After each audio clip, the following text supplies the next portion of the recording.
GST professional சொசைட்டியின் 150வது இணையவழி கூட்டத்திற்கு வருகை தந்துள்ள உறுப்பினர்கள் மற்றும் நண்பர்கள் அனைவரையும் வருக வருக என்று வரவேற்கிறேன். இந்த 150வது கூட்டம் என்பது நம்ம கொரோனா காலத்திலிருந்தே இணையவழியில் கூட்டம் ஆரம்பிச்சிருக்கோம். தொடர்ச்சியாக ஒவ்வொரு சனிக்கிழமையும் சில சனிக்கிழமைகளை தவிர்த்து நடத்தி கொண்டு வந்திருக்கிறோம். நீங்களும் அதற்கான ஆதரவை தந்து கொண்டிருக்கிறீர்கள். இன்றைய கூட்டத்தில் எங்களுடைய மதிப்பிற்குரிய உறுப்பினர் பட்டய கணக்காளர் திரு ராஜேஷ் கண்ணா அவர்கள் பேச இருக்கிறார்கள். இவர்கள் உறுப்பினர்களை பொறுத்தவரை இவர் புதியவர் கிடையாது. ஏன்னா என் நேரடி கூட்டங்களையும் நிறைய கூட்டங்களில் பேசியிருக்காரு.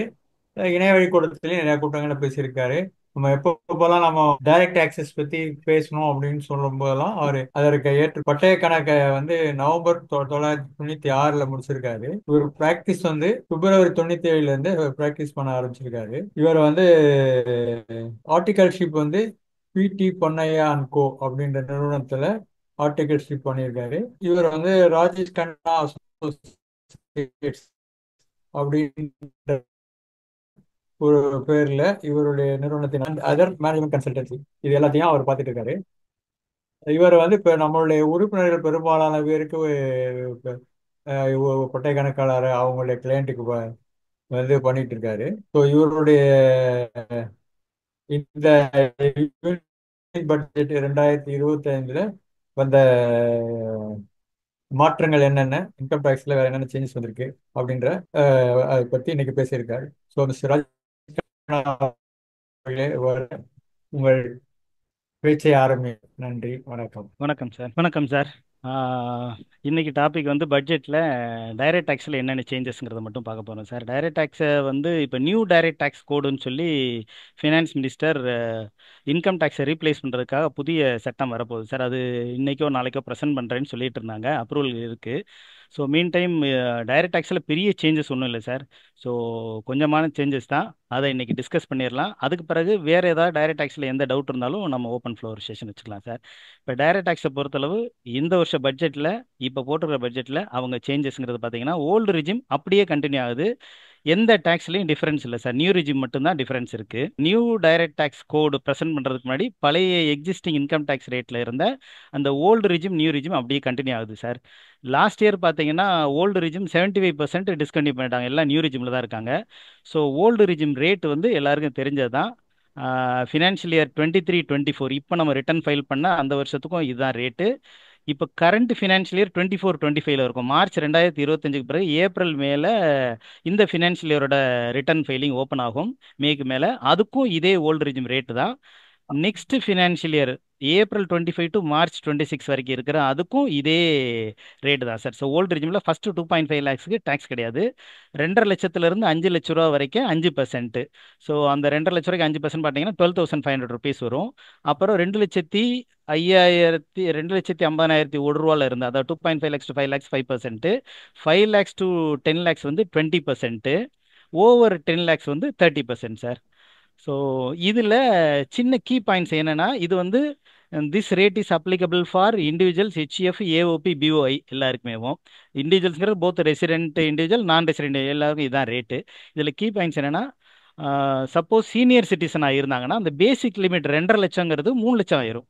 ஸோ அவங்களுக்கு 3 லேக்ஸ் டு 5 லேக்ஸு 5% வரும். சப்போஸ் சூப்பர் சீனியர் சிட்டிசன் 80 வயசுக்கு மேலே இருக்கிற இண்டிவிஜுவல்ஸாக இருந்தால் இந்த 3 லேக்ஸுங்கிறது 5 லேக்ஸ் ஆகிரும். ஸோ அப் டு 5 லேக்ஸ் அவங்களுக்கு நோ டேக்ஸு. 5 to 10 20%, ஓவர் 10 30% இதாக இருக்கும். அப்புறம் ரிபேட்டுன்னு ஒன்று கொடுக்குறாங்க. இந்த ரிபேட்டுங்கிறது என்னென்னா சார், எப்படி நம்ம ஒரு பொருள் வாங்கும் போது தள்ளுபடி கொடுக்குறாங்களோ அதே மாதிரி டேக்ஸை கால்குலேட் பண்ணிவிட்டு ரிபேட் அண்டர் 87A ஒரு ரிபேட் இருக்குது. கவர்மெண்ட் இந்த அமௌண்ட்டை நீங்கள் கட்ட தேவையில்லைன்னு. This rebate is applicable only for the resident individual. Non resident இண்டிவிஜுவல்ஸ்க்கு இது கிடையாது. ஹெச்இஎஃப், ஏஓபி, பிஓஐக்கெலாம் கிடையாது. இந்த ரிபேட் என்னன்னா, உங்களோட டோட்டல் டேக்ஸ் அமௌண்ட்டில் 12,500 வரைக்கும் நீங்கள் டேக்ஸ் கட்ட தேவையில்லை. Provided your total income is below 5 lakhs. நம்மளோட மொத்த வருமானம், டேக்ஸபிள் வருமானம் 5 லட்சத்துக்கு கீழே அப் டு 5 லேக்ஸ் இருந்துச்சுன்னா 12,500 டேக்ஸ் வரும். அந்த 12,500 கட்ட தேவையில்லை. இதைத்தான் கலவைக்கெல்லாம் நம்ம 5 லட்ச ரூபா வரைக்கும் டேக்ஸ் கிடையாதுன்னு சொல்கிறோம். பட் டேக்ஸ்ன்னு பார்த்தீங்கன்னா 2.5 லட்ச ரூபாயிலிருந்து டேக்ஸ் இருக்குது. இந்த 12,500 டேக்ஸ் அமௌண்ட்டை நம்மளுக்கு ரிபேட்டாக கொடுத்துறாங்க. ஸோ பேலன்ஸ் கட்ட தேவையில்லை. பட் இந்த டேக்ஸபிள் இன்கத்தில் இந்த இது யாருக்கு அப்ளிகபிள்னா, ஓல்டு ரிஜிமில் இருக்கும்போது எல்லா இன்கத்துக்கு அப்ளிகபிள். பட் அக்ரிகல்ச்சர் இன்கத்தை இதுக்குள்ளே எடுத்துக்க மாட்டாங்க, ஸ்பெஷல் ரேட் இருக்கிறத எடுக்க மாட்டாங்க, நார்மல் பிஸ்னஸ் இன்கத்தை தான். ஸோ இந்த டேக்ஸுக்கு மேலே சர்சார்ஜ்னு ஒரு அமௌண்ட் போடுறாங்க சார். ஸோ டேக்ஸ் அமௌண்ட்டுக்கு சர்சார்ஜ், அப்புறம் டேக்ஸையும் சர்சார்ஜையும் ஆட் பண்ணி வர்ற அமௌண்ட்டுக்கு 4% educational cess. So tax rate நம்ம பார்த்துட்டோம். சர்சார்ஜுங்கிறது this is a surcharge levied on the income tax. Income tax மேலே இந்த சர்சார்ஜ் போடுறாங்க.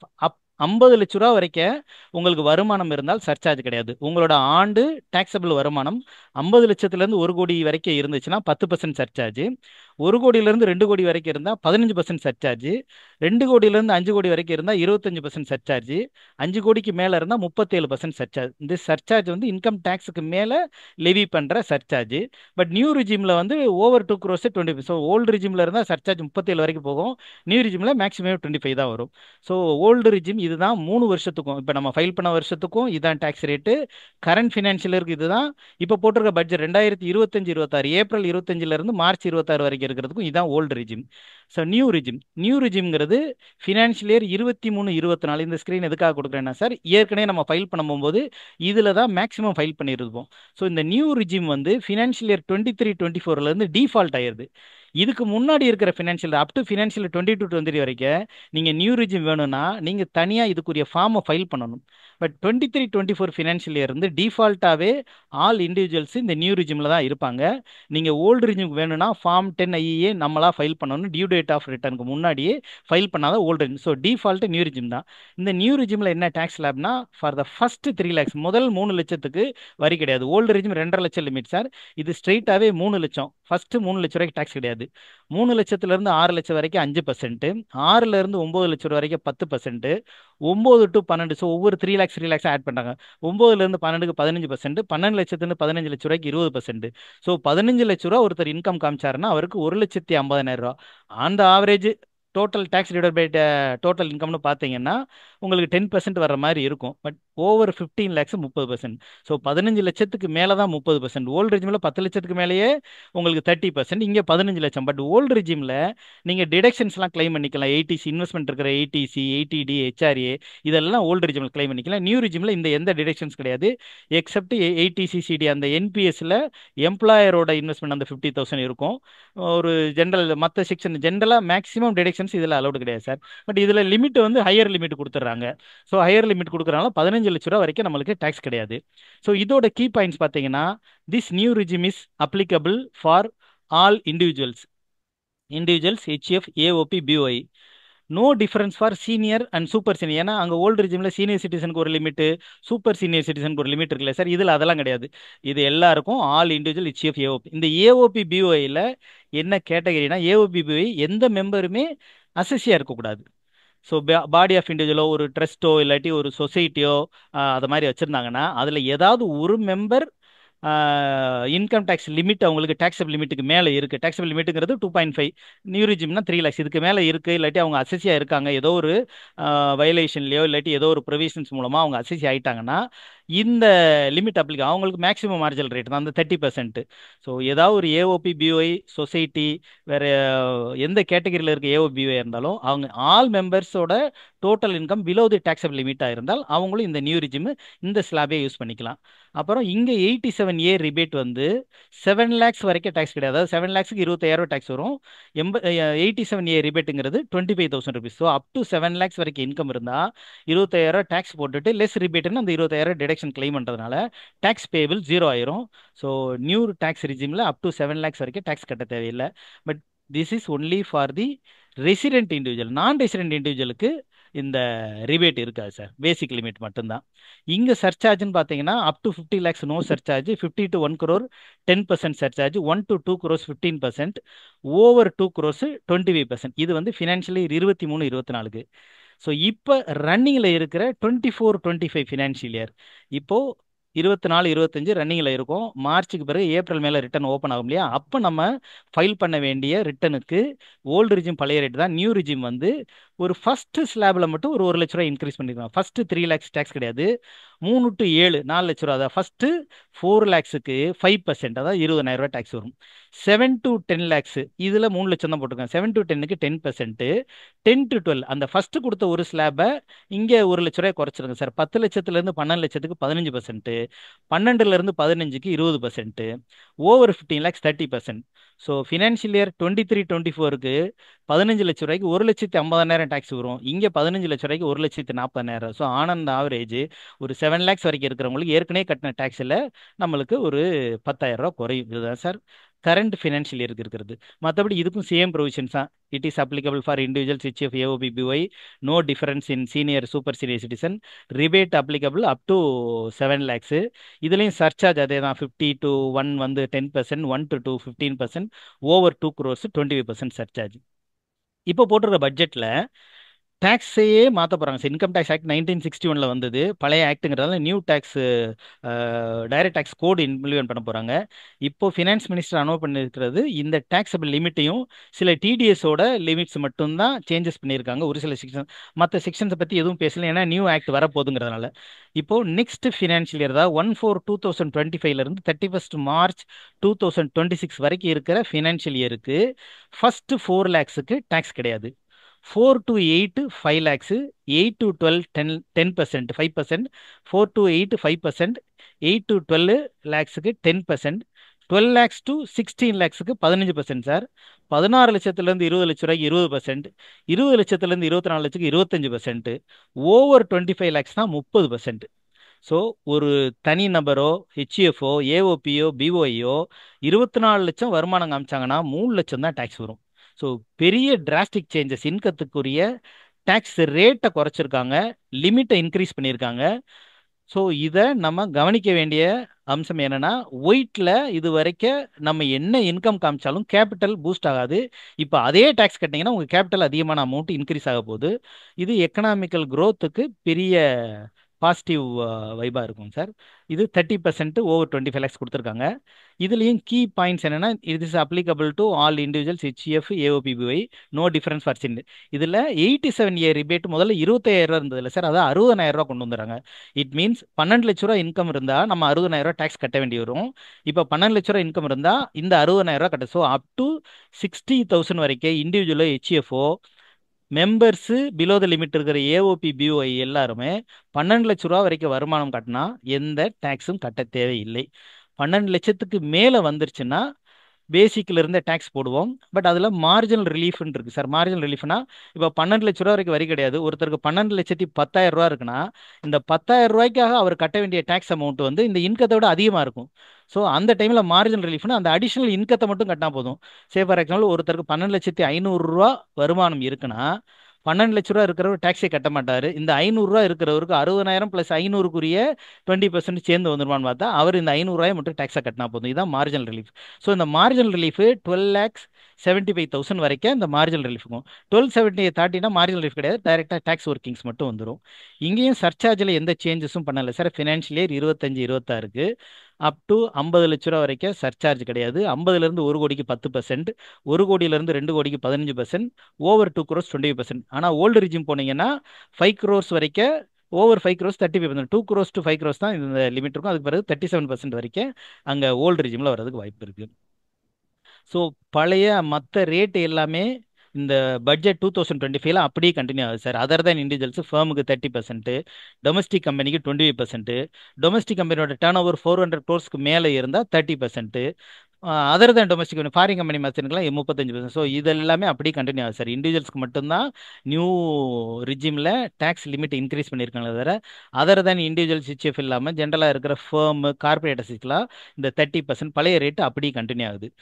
இங்கே அடிஷனலாக ப்ரிசம்டிவ் எக்ஸாம் ஸ்கீம்னு ஒன்று இருக்குது சார். அதாவது ப்ரிசம்டிவ் டேக்ஸ்னா அக்கௌண்ட்ஸ் புக்ஸ் மெயின்டைன் பண்ணாமல் 44 AD ஏபின்னு சில செக்ஷன்ஸ் இருக்குது. 44 ADங்கிறது ட்ரேடிங்க்கு, மேனுஃபேக்சரிங்கு, சர்வீசஸ்க்கு இருக்கிறது.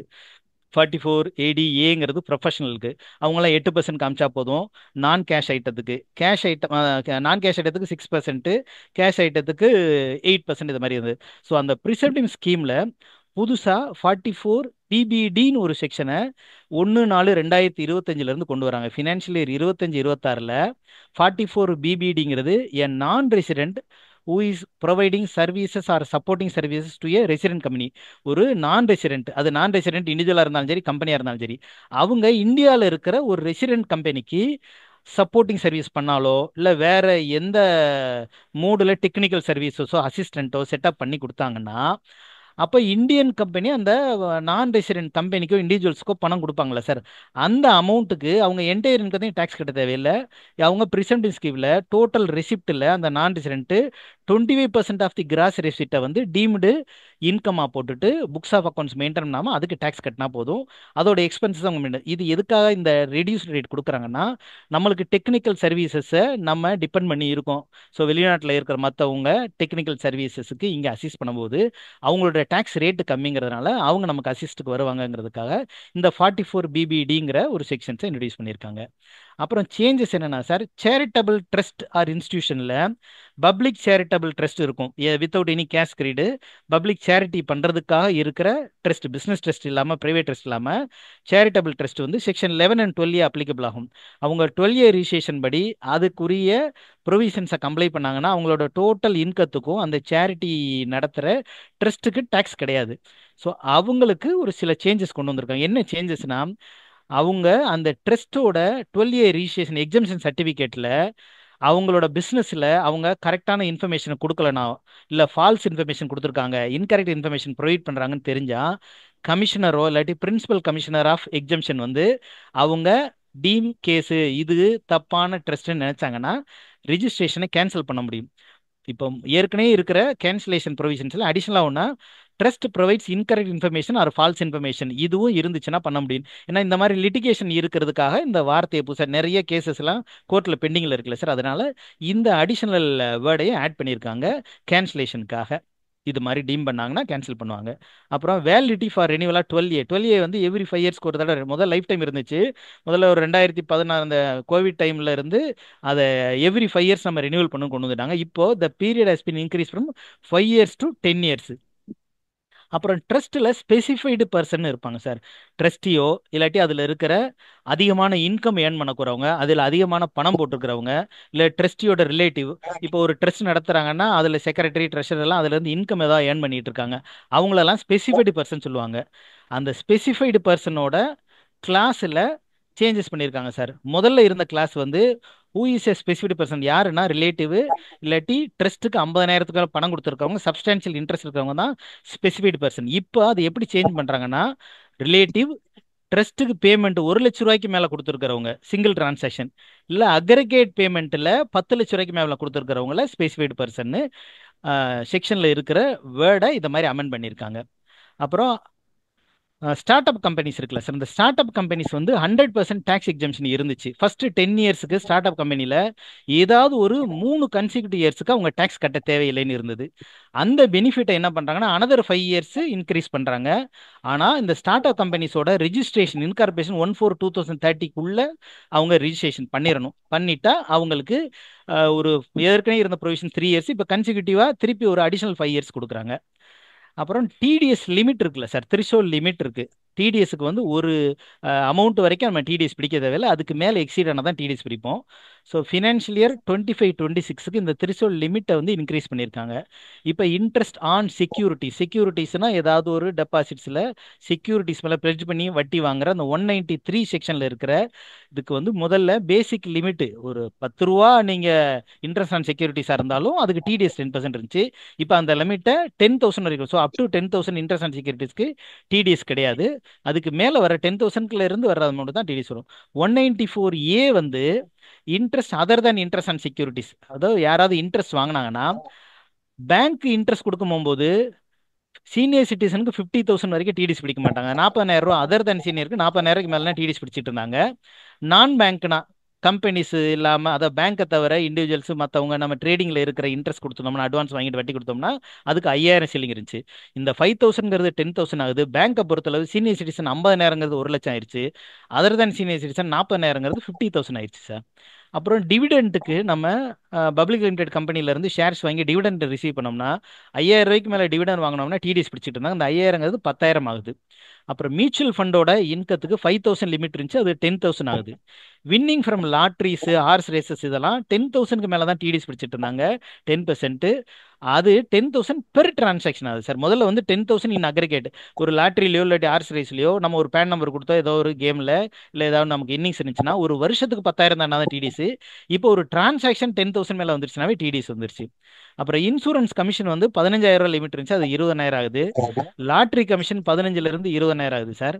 ஜென்ரல் கமிஷன், நம்ம பிஸ்னஸில் இருக்கிற general brokerage commission 15,000 ceiling limit இருந்தது, 20,000 ஆகுது. அப்புறம் மேஜர் சேஞ்சஸ் 194I தான் சார். இப்போ நம்ம கமர்ஷியல் ரெண்ட்டுக்கெல்லாம் ஜிஎஸ்டிலலாம் வருது. ஸோ இந்த 194I ரெண்ட்டுங்கிறது முதல்ல இருந்த சட்டம் வந்து வருஷத்தோட ரெண்ட் இருந்துச்சு, இப்போ பெர் மந்த்தாக மாற்றிட்டோம். முதல்ல வந்து 2,40,000 ரூபாய்க்கு மேலே ஒரு வருஷத்துக்கு டேக்ஸ் நம்ம வாடகை கொடுத்தோம்னா டிடிஎஸ் பிடிக்க வேண்டி வரும். இப்போ இது வந்து 50,000 ஆயிடுச்சு. இப்போ ஒரு இண்டிவிஜுவலோ பார்ட்னர்ஷிப் ஃபேமோ யாருக்காவது வாடகை கொடுக்குறாங்கன்னா முதல்ல மாதம் 20,000 நம்ம கால்குலேட் பண்ணோம். அது ஆக்சுவலாக மாதம் 20,000 வருஷத்துக்கு தான். சப்போஸ் ஒரு 9 மாதம் தான் வாடகை கொடுத்துருக்கோம், மாதத்துக்கு 20,000னா 9 இன்ட்டு 1,80,000, அப்போ டிடிஎஸ் பிடிக்க தேவையில்ல. ஒரு வருஷத்தில் மொத்தமாக 240க்கு மேலே கொடுத்தா டிடிஎஸ் இருந்தது. இப்போ அப்படி இல்லை, ஒரு மாதத்துக்கு 50,000க்கு மேலே கொடுத்தா டிடிஎஸ். அது பெர் மந்த். நீங்கள் மார்ச்சில் வாடகைக்கு போயிட்டு ஒரு மாதத்துக்கு 50,000 கொடுத்தீங்கன்னா கூட அந்த மாதத்துக்கு டிடிஎஸ் பிடிச்சிடணும். அப்புறம் 194J ஃபீஸ் டு ப்ரொஃபஷனல்ஸ். இது ஏன் இந்த பெர் மந்த்துங்கிறத நான் அந்த 195 சொன்னேன் சார். நிறைய பேர் 50,000 ஆர் 6 lakhs பெர் ஆனம் சொல்கிறாங்க. சட்டத்தில் அப்படி சொல்லலை, அமெண்ட்மெண்ட்டில் 50,000 பெர் மந்த் தான் கொடுத்துருக்காங்க. ஸோ ஒரு மாதம் 50,000னா கூட டிடிஎஸ் பிடிக்கணும். 194I. 194J fees to professional consultant technical services வந்து பேசிக் லிமிட்டு 30,000 இருந்தது, அது 50,000 ஆயிடுச்சு சார். அப்புறம் என்ஹான்ஸ்டு காம்பன்சேஷன், இந்த கம்பல்சரி அக்யூசேஷன் காம்பன்சேஷன் யாராவது கொடுப்போம் சார். நம்மளோட லேண்டை கவர்மெண்ட் எடுத்துக்கிடுச்சு, இல்லை வேற ஏதாவது ஒருத்தருக்கு ஒரு பிஸ்னஸ் காம்பன்சேஷன் கொடுத்துட்டு ஒரு பிஸ்னஸை டேக் ஓவர் பண்ணுறது மாதிரி காம்பன்சேஷன் கொடுக்கும்போது ஃபர்ஸ்ட் காம்பன்சேஷன்லேயே டிடிஎஸ் பிடிச்சிருவாங்க. சப்போஸ் அவங்க கோர்ட்டுக்கு போகிறாங்க, இந்த ரேட்டு பத்தலை எனக்கு கொடுத்துருக்க, கவர்மெண்ட் டேக் ஓவர் பண்ண என்னோட லேண்டை கம்மியான ரேட்டில் எடுத்துட்டாங்கன்னு சொல்லி அடிஷனல் அமௌண்ட் கேட்டு நம்மளுக்கு கோர்ட் ஆர்டரோ இல்லாட்டி செட்டில்மெண்ட்டில் அமௌண்ட் வந்துச்சுன்னா இந்த என்ஹான்ஸ்டு காம்பன்சேஷனில் முதல்ல 2,50,000 மேலேயே டிடிஎஸ் இருந்தது, இப்போ அது 5 lakhs ஆயிடுச்சு சார். அப்புறம் டிசிஎஸ்ல என்னென்ன டிஃப்ரென்ஸ்னா, டிசிஎஸ் வந்து அந்த 2061 வந்து ஃபாரஸ்ட் ப்ராடக்ட்டுக்கும் ஸ்கிராப்புக்கும் டிடிஎஸ் இருந்துச்சு. இப்போ ஸ்கிராப்பை ரிமூவ் பண்ணிட்டாங்க, ஃபாரஸ்ட் ப்ராடக்ட்டுக்கு மட்டும்தான் டிடிஎஸ். அது 2.5லேருந்து 2% ஆயிடுச்சு. பட் டெஃபினிஷன் ஆஃப் ஃபாரஸ்ட் ப்ராடக்ட்டை சேஞ்சஸ் பண்ணியிருக்காங்க சார். முதல்ல டெஃபினிஷன் ஆஃப் ஃபாரஸ்ட் ப்ராடக்ட் வந்து டிம்பரை வந்து ஃபாரஸ்ட்ல இருந்து லீஸ்ல இருந்து நம்ம அறுக்காம அப்படியே மரத்துண்டா வாங்கியிருந்தா அந்த டிசிஎஸ் இருக்கும், ஃபாரஸ்ட் லீஸ். இதில் வந்து சேஞ்சஸ் டெஃபினிஷன் என்ன இருக்குன்னா, ஃபாரஸ்ட் லீஸ் இருந்தாலும் சரி, ஃபாரஸ்ட் லீஸ் இல்லாமல் அதர் மோடில் டிம்பர் வாங்கியிருந்தாலும் அதுக்கும் டிசிஎஸ் உண்டு. அப்புறம் ஃபாரஸ்ட் லீஸோட டெஃபினிஷனில் other than timber 10 to leaves, இது ஏற்கனவே 10 to leaves இருக்குது. இந்த 3 பாயிண்ட்டையும் அடிஷ்னலாக சேஞ்சஸ் பண்ணியிருக்காங்க சார். அப்புறம் ஸ்கிராப்புக்கு 1% டிடிஎஸ் ரிமூவ் ஆயிடுச்சு. அப்புறம் டிசிஎஸ் ஆன் ஃபாரின் ரெமிட்டன்ஸ், ஏற்கனவே 206C 1Gன்னு இருந்துச்சு சார். நம்ம இங்கேருந்து வெளிநாட்டில் நம்ம பசங்களோ இல்லை வேற யாருக்காவது ஸ்பான்சர்ஷிப் பண்ணியிருந்தாலே நம்ம பிள்ளைங்களோட எஜுகேஷனுக்காக ஃபாரின் கரன்சியை இங்கேருந்து பிள்ளைங்க வெளிநாட்டில் படிக்க போகிறவங்களுக்கு மற்றவங்களுக்கு நம்ம அனுப்பிச்சோம்னா முதல்ல foreign currency for payment of இல்லை பர்ச்சேஸ் ஆஃப் ஏதாவது ஒரு ப்ராடக்டாக இருந்தால் மட்டும்தான் ஃபார்ம் 15 கொடுப்போம், டிடிஎஸ் இருந்துச்சு. எஜுகேஷன் லோனுக்கு இல்லாமல் இருந்துச்சு. லாஸ்ட் இயர்லாம் எஜுகேஷன் லோனுக்கும் கொண்டு வந்துட்டாங்க, எஜுகேஷனல் பர்பஸுக்காக எந்த பேமெண்ட் கொடுத்தனாலும். ஸோ ஃபினான்ஷியல் இயர் 25-26ல் இதை ரிமூவ் பண்ணிடுறேன் சார். ப்ரெசென்ட் 5% இருந்துச்சு எஜுகேஷனல் பர்பஸுக்காக ஃபாரின் ரெமிட்டன்ஸ், இதை 5% ஆக்கிடுறாங்க. அப்புறம் 206C 1H இருந்ததுல சார், டிசிஎஸ் ஆன் சேல் ப்ராசிட்ஸ், சேல்ஸில் நம்ம 0.1% எக்ஸ்ட்ரா கலெக்ட் பண்ணுவோம், அந்த சட்டத்தை ரிமூவ் பண்ணிட்டாங்க. ஏன்னா சேல்ஸ் பாயிண்ட்லையும் 0.1 இருந்துச்சு, பர்ச்சேஸ் பாயிண்ட்ல 194K இருந்துச்சு. இந்த டவுட்டை ரிமூவ் பண்ணுறதுக்காக 206C 1H ரிமூவ் பண்ணிட்டாங்க. 194Q மட்டும் தான் கண்டினியூ ஆகுது. அப்புறம் any payment to non resident 20%லேருந்து 12.5 ஆகுது சார். ஸோ ஒரு என்ஆர்ஐ இங்கே லோக்கலில் ஏதாவது ஒரு ப்ராப்பர்ட்டி வச்சிருக்காரு, இங்கே இருக்கிற ரெசிடென்ட் அவங்ககிட்ட வந்து ப்ராப்பர்ட்டியை வாங்கினா கூட முதல்ல 20% டிடிஎஸ் பிடிப்போம், இப்போ 12.5 ஆயிருது அது. அப்புறம் இது வந்து கரண்ட் ஃபினான்ஷியல் இருக்கிறது சார். இதை ஏன் இந்த ஸ்க்ரீனை ஷேர் பண்ணியிருக்கீங்கன்னா, இப்போ லாஸ்ட் குவார்ட்டர் மார்ச் 2025ல் Q4 நம்ம டிடிஎஸ் ரிட்டர்ன் ஃபைல் பண்ணும்போது இந்த ரேட்டு படி இருக்கான்னு பார்த்துக்கோங்க. ஏன்னா ஃபஸ்ட்டு டூ ஆஃப் இயர்லி ரிட்டனுக்கு இருந்த ரேட்டு வந்து ஃபர்ஸ்ட் காலமில் இருக்கிற ரேட்டு, செகண்ட் காலமில் இருக்கிற ரேட்டு, தேர்ட் குவார்ட்டருக்கும் ஃபோர்த் குவார்ட்டருக்கும் இந்த ரேட்டு ரெடியூஸ் ஆயிருச்சு. ஸோ பேன் ஆதார் லிங்காக இருக்கான்னு பார்த்துக்கோங்க. லிங்க் இல்லைன்னா கரண்ட் ஃபினான்ஷியல் இருக்க 24-25க்கு இதுதான் ரிவைஸ்டு டிடிஎஸ் ரேட்டு. ஏற்கனவே இதை நம்ம குரூப்லையும் போட்டிருக்காங்க. இது கரெக்டாக இருக்கான்னு பார்த்துக்கோங்க. பார்த்துட்டு இதுபடி டிடிஎஸ் பிடிச்சிக்கோங்க சார். ஏன்னா டிடிஎஸ் இல்லைன்னா 30% ஆஃப் தி இன்கம் டிசோல் ஆகுது. அதனால டிடிஎஸ் ரேட்டு கரெக்டாக இருக்கான்னு கரண்ட் ஃபினான்ஷியல் இருக்கு புஸ்ஸா அக்கௌண்ட்ஸை நம்ம க்ளோஸ் பண்ணுறதுக்கு முன்னாடி இதெல்லாம் ப்ராப்பராக இருக்காங்கிறத செக் பண்ணிக்கோங்க சார். அப்புறம் other key amendments for financial year 25-26. இது வரைக்கும் நமக்கு ப்ராப்பர்ட்டி ஒரு 4-5 ப்ராப்பர்ட்டி வச்சுருக்கோம். ரெசிடென்ட்டுக்காக விட்டுருக்கோம், இல்லை கமர்ஷியல் விட்டுருக்கோம். அதில் ஒரு ப்ராப்பர்ட்டி மட்டும் நம்ம ஹவுஸ் ப்ராப்பர்ட்டி செல்ஃப் ஆக்குபைடாக வச்சுக்கிடலாம். மற்ற ப்ராப்பர்ட்டியை நீங்கள் வேக்கண்டாக வச்சுருந்தாலும் அவன் என்ன பண்ணுவான், அதுக்கு டீம்டு ரெண்ட்டுன்னு சொல்லி ஒரு அமௌண்ட்டை போட்டு கார்பரேஷன் டேக்ஸோட டீம்டு ரெண்ட்டை போட்டு அதையும் நீங்கள் இன்கம் ஆஃபர் பண்ணணும்னு சொல்லுவாங்க. ஆனால் லெட் அவுட் பண்ணாமல் வேக்கண்டாக இருந்தால் வேகன்சி அலவன்ஸ் இருக்குது. பார்ட்டி கொடுக்காம இருந்தாலும் அது டீம்டு ரெண்ட்டில் அவங்களோட ஆக்சுவல் ரெண்ட்டில் அக்ரூவல் கான்செப்டில் அதை இன்கமாக போடணும். இதில் சேஞ்சஸ் கரண்ட் ஃபினான்ஷியல் இல்லாமல் நெக்ஸ்ட் ஃபினான்ஷியல் 25-26 என்ன கொண்டு வராங்கன்னா, ஒருத்தர் 2 ஹவுஸ் ப்ராப்பர்ட்டியை செல்ஃப் ஆக்குபைடு, இது வரைக்கும் இருக்கிறதுல ஒரு ஹவுஸ் ப்ராப்பர்ட்டி செல்ஃப் ஆக்குபைடு, மிச்சதெல்லாம் டீம்டு ரெண்ட் போடணும். பட் இப்போ அப்படி இல்லை, 2 ப்ராப்பர்ட்டி வச்சுக்கலாம். இது எதுக்காக இந்த அமெண்ட்மெண்ட் கொண்டு வந்திருக்காங்க சார்? ஊரில் ஒரு ப்ராப்பர்ட்டி இருக்கும், சென்னையிலையோ இல்லாட்டி அவங்களோட வேலை நிமித்தமாக போகக்கூடிய ஒரு ஊரில் இன்னொரு ப்ராப்பர்ட்டி வாங்கியிருப்பாங்க. ஸோ 2 ஹவுஸ் ப்ராப்பர்ட்டியை நம்ம ஹவுஸ் ப்ராப்பர்ட்டியை செல்ஃப் ஆக்குபைடாக வச்சுக்கிடலாம். அப்புறம் விர்ச்சுவல் டிஜிட்டல் அசெட்டுன்னு ஒரு இருக்குது சார். அந்த விர்ச்சுவல் டிஜிட்டல் அசெட்டை சேல் பண்ணால் 30% டேக்ஸ் கட்டிட்டு இருந்தோம். நான் ரெசிடென்ட் கம்பல்சரியாக அவங்களோட ஃபாரின் அசெட்ஸோட இன்கத்தை காமிக்கலைன்னா அவங்கள பிளாக் மணி ஆக்டில் அவங்களுக்கு ஹெவி பெனால்ட்டிஸ் வரும். ஸோ யாராவது என்ஆர்ஐக்கு நம்ம ஐடி ரிட்டர்ன் ஃபைல் பண்ணுறோம்னா அவங்களோட டோட்டல் ஃபிக்ஸட் அசெட்ஸ் இன் அதை அவுட் ஆஃப் இந்தியாவை தவிர வேறு என்னென்னலாம் அவங்களுக்கு அசெட் இருக்குன்னு டிக்ளேர் பண்ண வேண்டி வரும். அதில் கிரிப்டோ அசெட்டையும் டிக்ளேர் பண்ணணும் கம்பல்சரி. கிரிப்டோவுக்கு வந்து அதுக்கு நம்பர்ஸோ அதுக்கு வேற எந்த ஒரு எவிடன்ஸ் இருக்காது. பட் ஆனால் கரண்ட்டு நெக்ஸ்ட் ஃபினான்ஷியல் இயரில் இந்த கிரிப்டோ டீட்டெயில்ஸையும் என்ஆர்ஐ டிக்ளேர் பண்ணணும். இது கம்பல்சரி, இல்லைனா அவங்களையும் பீனலைஸ் பண்ணுவாங்க. ஸோ இது ஒரு சேஞ்சஸ். அப்புறம் அப்டேட்டட் ரிட்டர்ன் ஒன்று இருந்துச்சு. ரிட்டர்ன் டியூ டேட்டுக்குள்ளே ஃபைல் பண்ணாமல் விட்டுட்டா 139(8)A அப்டேட்டட் ரிட்டர்ன் ஃபைல் பண்ணலாம். அது 2 வருஷத்துக்கு ஃபைல் பண்ணலாங்கிறத 4 இயர்ஸாக கொண்டு வந்திருக்காங்க. ஸோ அப் டு 12 months வரைக்கும், அதாவது ஒரு வருஷம் வரைக்கும் லேட்டாக இருந்தால் இன்கம் ப்ளஸ் இன்ட்ரெஸ்ட்டுக்கு 25% எக்ஸ்ட்ரா நம்ம டேக்ஸ் கட்ட வேண்டி வரும். அந்த இது கண்டினியூ ஆகுது. 12 to 24 ரெண்டு மோர் தேன் 1 இயருக்கு மேலே இருக்கிற லாஸ்ட் ப்ரீவியஸ் இயருக்கு முந்தின வருஷத்துக்கு 50% எக்ஸ்ட்ரா கட்டணும். பட் இப்போ வந்து அடிஷனலாக 2 இயர்ஸ் கொண்டு வராங்க. ஸோ தேர்டு பேக் இயர்ஸ்க்கு போனீங்கன்னா 60% எக்ஸ்ட்ரா கட்டணும். ஃபோர்த்து பேக் இயருக்கு போனீங்கன்னா 70% எக்ஸ்ட்ரா கட்ட வேண்டி வரும். ஸோ 139(8)A 2 இயர்ஸ் நம்ம ரிட்டர்ன் ஃபைல் பண்ணுறதை 4 வருஷம் வரைக்கும் நீங்கள் அப்டேட் ரிட்டர்ன் ஃபைல் பண்ணலான்னு கொண்டு வந்திருக்காங்க சார். ஸோ இதுதான் இருக்கிற சேஞ்சஸ் சார். இந்த session is open for the discussion. வேறு எதுவும் சேஞ்சஸோ இல்லை எதுவும் டவுட் இருந்தால் சொல்லுங்கள் சார், டிஸ்கஸ் பண்ணலாம் சார். Thank you sir. பார்ட்டிசிபென்ட்ஸ் யாராவது ஏதாவது குறை இருந்தா இது சம்பந்தமா கேட்கலாம். சார் இந்த ரெண்டுக்கு வந்து நீங்க 50,000 பெர் மந்த் சொன்னீங்களா சார்? ஆமாங்க சார். அது வந்து 6 lakhs பெர் ஆனம் பண்ணிக்காங்க. அப்போ 50,000 எபோவா லெஸ் சார்? இல்லை, ஆக்டில் அவங்க சொல்லியிருக்கிறது வந்து 50,000 பெர் மந்த் தான் சார் சொல்லியிருக்காங்க. அண்ட் எபோவ் போனா தான் டிடக்ஷன் பண்ணணும் இல்லையா? ஆமாம் ஆமாம் சார். இப்போ 40,000 வரைக்கும் பெர் மந்த் நம்ம ரெண்ட் கொடுக்குறோம்னா டிடிஎஸ் நம்ம பிடிக்க தேவையில்லை. 50,000 ஒன் போனாலும் பிடிச்சாகணுமா? ஆமாம் ஆமாங்க சார். 50,000 அப்போ ஃப்ரம் 50,000 சார். 50,000 இருந்து ஸோ 49,999 வரைக்கும் தான் டிடிஎஸ் சார். அது 50,000 வந்துருச்சுனாவே டிடிஎஸ் வந்துருங்க சார். சார் நான் ஒரு கொஸ்டின் கேட்குறேன் சார். சொல்லுங்க சார். அதாவது அந்த டிடக்ஷன் கிடையாதுன்னு சொன்னீங்க இல்லையா? ஆமாம் ஆமாம் சார். நியூ டேக்ஸ் அதுல இபிஎஃப்ல கம்பெனியோட கான்ட்ரிபியூஷன் 14% வந்து எக்ஸம்ப்டட்னு சொல்றாங்க, கரெக்டா சார்? இபிஎஃப்ல கொடுக்கறது வந்து எதெல்லாம் நமக்கு டேக்ஸபிள் இன்கம்ல ஆட் ஆகும், அந்த டேக்ஸபிள் இன்கத்துக்கு பிறகு தான் நம்ம டிடக்ஷன்ஸ் கிளைம் பண்ண போகிறோம். சாப்டர் 6A நம்மளோட இன்கம் ஃப்ரம் சேலரி. இந்த இன்கம் ஃப்ரம் சேலரிக்குள்ள எந்தெந்த இன்கம்லாம் உள்ள வருமோ அதெல்லாம் டேக்ஸபிள் இன்கத்தில் ஆட் ஆகிடும். ஸோ ஓல்டு ரிஜிமை பொறுத்தளவு ஓல்டு ரிஜிமில் ஹெச்ஆர்ஏ வந்து டிடக்ஷன்ஸ் உண்டு. அப்புறம் பென்ஷன் நம்ம வாங்குறது வந்து எம்ப்ளாயரோட பென்ஷன், எம்ப்ளாயோட கான்ட்ரிபியூஷன் எல்லாமே நம்மளோட டேக்ஸபிள் இன்கத்தில் தான் வருது. 80Cயில் அதை நம்ம டிடக்ஷனாக கிளைம் பண்ணுவோம். நியூ ரிஜிமுக்கு வரும்போது 80Cயில் போகாது. ஸோ ஆட்டோமேட்டிக்காக எல்லாம் டேக்ஸபிள் இன்கம்ல வந்துடும். இல்ல நியூ ரெஜிம்ல நீங்க என்பிஎஸ்க்கு வந்து 50,000 உண்டுன்னு சொன்னீங்க. எம்பிஎஸ்க்கு மட்டும் உண்டுனா அந்த 80C கிடையாதுண்ணே. நியூ ரிஜிமுக்கு 80C கிடையாது. ஆனால் 80CCD1B, அதாவது employer invested 50,000 rupees to the அசஸி in NPS scheme. NPS ஸ்கீமில் எம்ப்ளாயர் போட்டா, எம்ப்ளாயி போட்டால் கிடையாது. எம்ப்ளாயி போட்டால் அது 80Cயில் தான் வரும். 80C 80CCCD1Bங்கிறது எம்ப்ளாயரே. இப்போ ஓனரு எம்ப்ளாயிக்கு அடிஷனலா ஒரு 50,000 ரூபாய் என்பிஎஸ்ல கட்டினாருன்னா அந்த டிடக்ஷன்ஸை நியூ அதான் ரெஜிம்ல இருந்தா கிளைம் அதே பண்ணிக்கலாம். மாதிரி தான் இபிஎஃப்ல 14% எம்ப்ளாயர் தான் கட்டுறாரு எம்ப்ளாயிக்கு. ஓ அது என்பிஎஸ் ஸ்கீம்ல இருந்தா மட்டும்தான். என்பிஎஸ் என்பிஎஸ்ல இல்ல, ஸ்கீமுக்குள்ள இபிஎஃப் இபிஎஃப்ல இருந்தா இடிசிசிடிபி 1பில வராதுன்னு, என்பிஎஸ்ல இருந்தா மட்டும்தான். ஆனா சில அதுவும் சில பென்ஷன் ஸ்கீமை இந்த என்பிஎஸ்லயே அவங்க கிரியேட் பண்றாங்க. அப்படி பென்ஷன் ஸ்கீமா இருந்தால் அதுக்கு வரும். ஸோ அந்த நேஷனல் பென்ஷன் ஸ்கீம் சட்டத்துக்குள்ள இருக்கிற இன்வெஸ்ட்மெண்ட் எம்ப்ளாயர் 50,000 ரூபாய் பண்ணா வரும். அதான் சார், அந்த என்பிஎஸ் தவிர அதான் சார். இபிஎஃப்க்கும் ரீஎம்பர்ஸ்மெண்ட்டுக்கும் இது ரெண்டுமே வந்து எம்ப்ளாயர் தான் பண்றாரு எம்ப்ளாய்க்கு.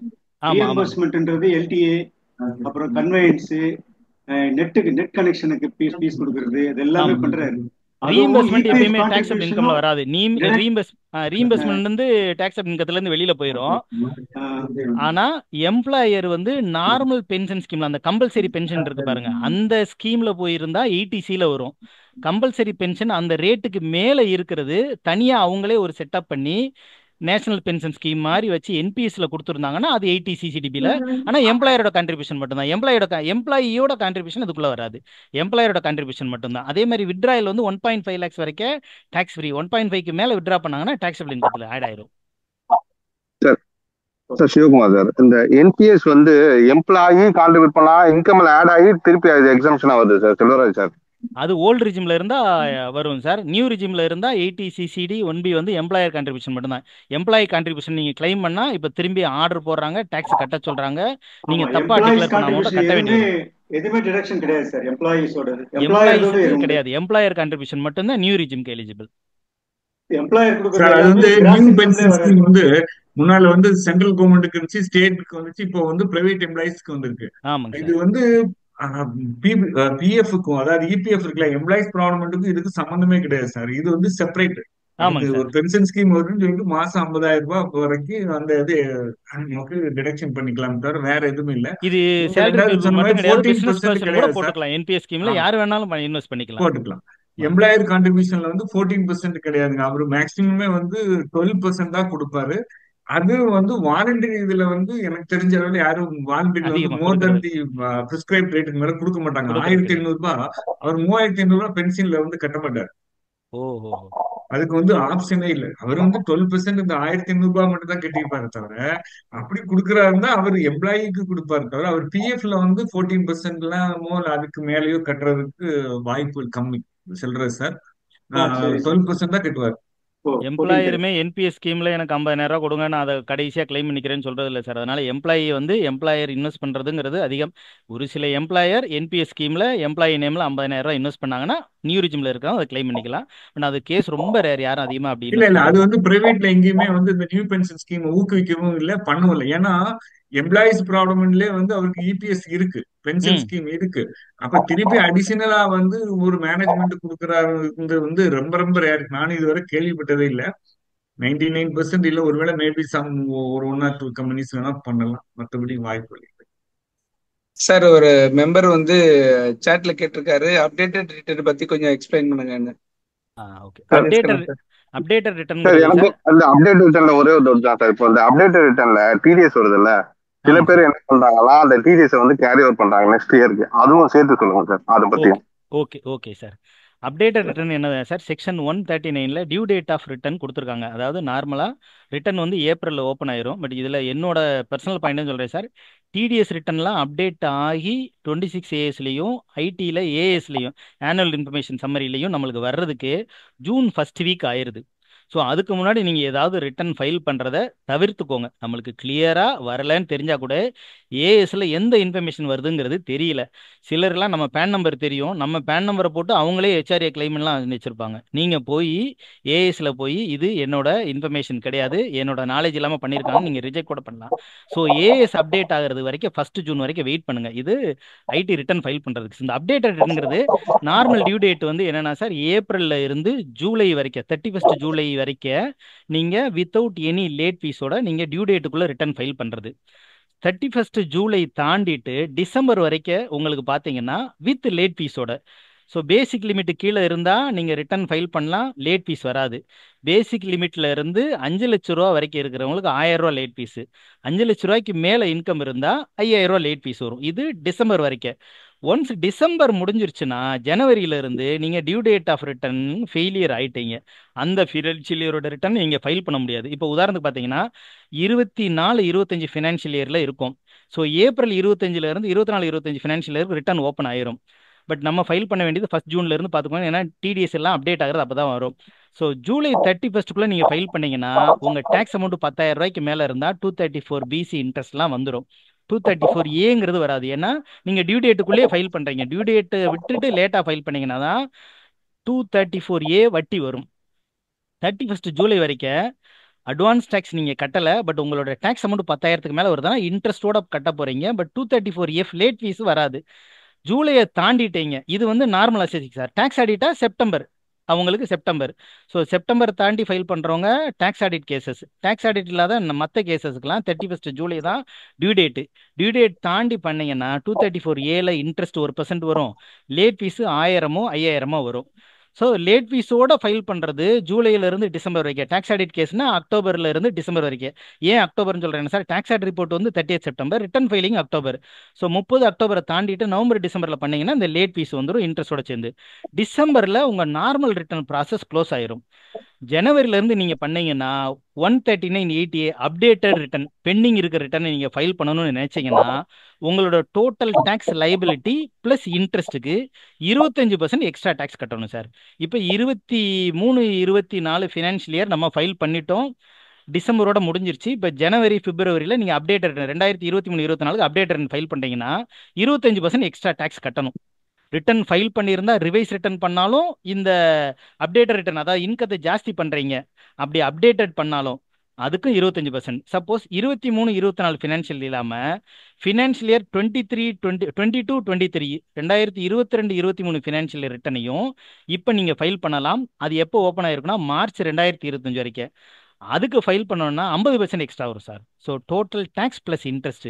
ஸோ நம்மளோட லைபிலிட்டிக்கு மோர் தேன் 1 இயருக்கு முன்னாடி இருக்கிற ரிட்டர்னாக இருந்தால், செகண்ட் ஓல்டு இயர்ஸாக இருந்தால் 50% டேக்ஸ் எக்ஸ்ட்ரா. ஸோ டேக்ஸ் அமௌண்ட்டை டிசைட் பண்ணிட்டு அதில் 50% எக்ஸ்ட்ரா கட்டணும்.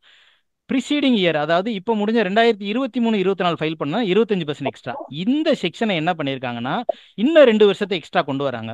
இது கொண்டு வந்ததுக்கான பேசிக் ரீசன் என்னென்னா சார், நிறைய பேர் லோனுக்காக மற்றதுக்காக 3 வருஷம் 4 வருஷம் பழைய ரிட்டர்ன்லாம் ஃபைல் பண்ணுறாங்க.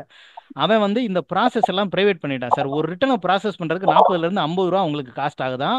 அப்பார்ட் ஃப்ரம் அந்த அட்மினிஸ்ட்ரேஷன் சேலரி இதெல்லாம் இல்லாமல் அவனோட டேட்டா பேஸு, அந்த டேட்டா பேஸை மெயின்டைன் பண்ணுறது, ப்ரைவேட் சாஃப்ட்வேருக்கு வாங்குறது, அதை வந்து ஆஃப் சைட் ஸ்டோரேஜில் ஸ்டோர் பண்ணுறது நம்ம டேட்டாவை, இதெல்லாம் கனெக்ட் பண்ணி ஒரு ரிட்டனுக்கே 40 ரூபா 50 ரூபா வருது. இவங்க சும்மா நில் ரிட்டனாக ஃபைல் பண்ணிகிட்டே இருக்காங்கங்கிறனால இந்த அப்டேட்டட் ரிட்டர்ன் பார்த்தீங்கன்னா நில் ரிட்டர்ன் ஃபைல் ஆகாது. உங்களோட ரீஃபண்ட் இருந்தால் ஃபைல் பண்ண முடியாது. டேக்ஸ் லைபிலிட்டி இருந்தால் மட்டும்தான் ஃபைல் பண்ண முடியும். லோனுக்காக மற்றதுக்காக நீங்கள் ஃபைல் பண்ண முடியாது. ஸோ நீங்கள் டேக்ஸை கட்டணும், அந்த டேக்ஸுக்கு 25% எக்ஸ்ட்ரா கட்டணும். அது ஒரு 13980 additional tax. So last year ரிட்டனை நீங்கள் டைம் விட்டு போச்சு ஃபைல் பண்ணீங்கன்னா 25% எக்ஸ்ட்ரா. அதுக்கு முந்தினதுன்னா 50. தேர்ட் இயர் இப்போ 1 ஏப்ரல் 2025 இருந்து இந்த அப்டேட் ரிட்டர்ன் 4 வருஷத்துக்கு வருது. ஸோ அப்படி வரும்போது 23-24 25%, அதுக்கு முன்னாடி இருக்கிற ரிட்டனுக்கு 50%, அதுக்கு முன்னாடினா 60, அதுக்கு முன்னாடினா 70%. ஸோ அடிஷனல் டேக்ஸ் 2021 வரைக்கும் அலோடு இல்லை சார்? ஆமாங்க சார். ஸோ ஏப்ரல் 25 இருந்து நீங்கள் விட்டு போன ரிட்டர்ன் ஏதாவது இருந்தால் நீங்கள் இன்கம் ஆஃபர் பண்ணி டேக்ஸ் கட்டினா மட்டும்தான் அப்டேட் ரிட்டர்ன் போகும். உங்கள் பெண்டிங் டிடிஎஸ் இருக்கு, ரீஃபண்ட் வாங்கலான்னு ரிட்டர்ன் போகாது. நெல் ரிட்டர்னா ரிட்டர்ன் போகாது. டேக்ஸை கட்டணும் வித் இன்ட்ரெஸ்டோட வரும். இந்த 5000 ரூபா லேட் ஃபீஸுக்கு மட்டும்தான் அடிஷனல் 25% 50% அது வராது. பட் டேக்ஸுக்கு இன்ட்ரெஸ்ட்டுக்கு வந்துடும் சார். ஆனால் நீங்கள் ஏற்கனவே ஏதாவது ஒரு டிடிஎஸோ உங்களை அட்வான்ஸ் டேக்ஸோ செல்ஃப் அசஸ்மெண்ட் டேக்ஸ் கட்டியிருந்தீங்கன்னா அதை டிடெக்ட் பண்ணிக்கலாம். பேலன்ஸ் இருக்கிற லைபிலிட்டிக்கு 25%, 50, 70, 60ங்கிற டேக்ஸ் அடிஷனல் டேக்ஸ் வரும் சார்.